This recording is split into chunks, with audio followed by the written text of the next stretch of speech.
कर आएगी एक समकोण त्रिभुज की ऊंचाई इसके आधार से 7 सेंटीमीटर कम है। यदि कर्ण 13 सेंटीमीटर हो तो अन्य दो भुजाएं ज्ञात कीजिए। तो ये वाला कर्ण जो है वो दे दिया है कितना सेंटीमीटर है 13 सेंटीमीटर। ऊंचाई कर रहा है इसके आधार से 7 सेंटीमीटर कम है। तो आधार को अगर x मान लेंगे तो इससे 7 सेंटीमीटर कम मतलब x माइनस 7 कर रहा था ना। एक समकोण त्रिभुज की ऊंचाई इसके आधार से 7 सेंटीमीटर कम है। तो समकोण त्रिभुज की ऊंचाई ये हो गया आधार से। आधार जानते नहीं है कितना है तो आधार को मान लेंगे x। तो इससे कम है 7 सेंटीमीटर तो इससे इसको 7 सेंटीमीटर कम कर दिए माइनस कर दिए 7 सेंटीमीटर। पहले से दे दिया है कर्ण 13 सेंटीमीटर हो गया।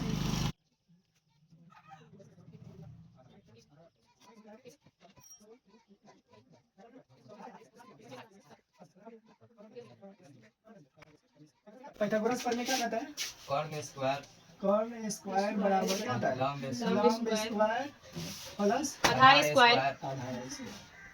लंब स्क्वायर यानी लंब यही ना है ऊंचाई। तो लंब स्क्वायर प्लस आधार स्क्वायर। ऊंचाई क्या है ऊंचाई को ये कहते हैं क्या कहते हैं लंब भी कहते हैं। कर्ण स्क्वायर बराबर क्या हो गया लंब स्क्वायर प्लस आधार स्क्वायर। कौन सा पढ़ रहे हैं पाइथागोरस। अब हम क्या करेंगे कर्ण जान गए कितना है 13 का स्क्वायर हो जाएगा जी बराबर लंब कितना है 7 का इसका क्या हो जाएगा स्क्वायर प्लस आधार कितना है x माने x स्क्वायर 13 का स्क्वायर कितना होता है स्क्वायर 177 बराबर a माइनस b का होल स्क्वायर क्या होता है a square minus 2 plus b square a minus b के होल स्क्वायर पे इसको तोड़ेंगे a square minus 2 Guna a कितना है x गुना b कितना है 7 a स्क्वायर a ये b है तो a स्क्वायर माइनस 2 a ये है b ये b मतलब 2 गुना a Guna b plus b square ये 7 का स्क्वायर प्लस x ठीक है। इधर 169 को रहने दे रहे हैं बराबर एक्स स्क्वायर यहाँ है एक एक्स स्क्वायर यहाँ है और से रहता है तो जोड़ सकते हैं एक एक्स स्क्वायर और दूसरा टू एक्स स्क्वायर हो जाएगा जी।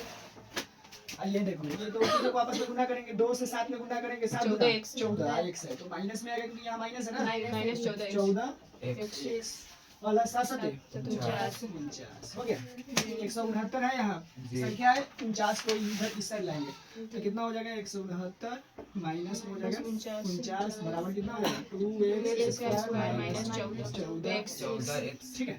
169 में से 49 घटेगा 9 में से 9 गया 0 6 में से 4 घटेगा तो 120 बराबर कितना हो जाएगा 2x स्क्वायर माइनस 14x।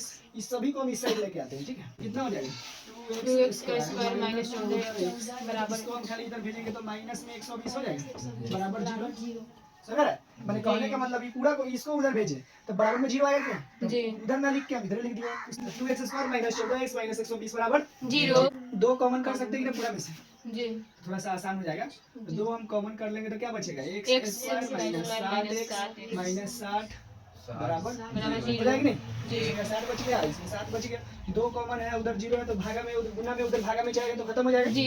तो यहाँ क्या बच जाएगा x square minus 7x minus 60 बराबर 0।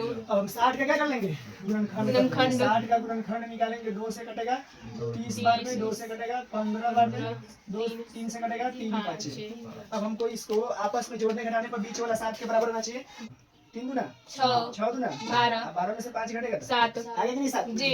तो यहाँ देखो क्या करेंगे एक किसको लेंगे 12 को 6 चुनना है 12 को लेंगे एक को माइनस में 5 कर देंगे ठीक है 12 5 60 भी हो जाएगा कि तो 12 और 5 यानी कहने का मतलब है x स्क्वायर ज्यादा वाला को हम क्या करेंगे माइनस में रखेंगे तो माइनस में 12x लिख सकते हैं प्लस 5x माइनस 60 बराबर 0।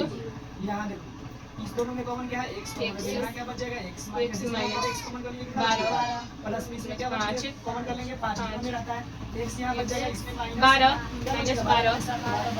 बराबर 0 फिर x माइनस 12 यहाँ भी x माइनस 12 आएगी जी हम क्या करेंगे x माइनस 12 कॉमन कर लेते हैं तो बचता क्या है x प्लस 5 बराबर 0 एक बार इसके बराबर में x माइनस 12 बराबर 0 इसलिए x बराबर x प्लस 5 बराबर 0 इसलिए x बराबर कितना हो जाएगा -5 माइनस में किसी चीज को नापोगे तो आता है माइनस में थोड़ी आएगा प्लस में आएगा ये क्या अमान्य ठीक है। इसलिए आधार बराबर कितना हो गया 12 सेंटीमीटर आधार कितना हो गया 12 सेंटीमीटर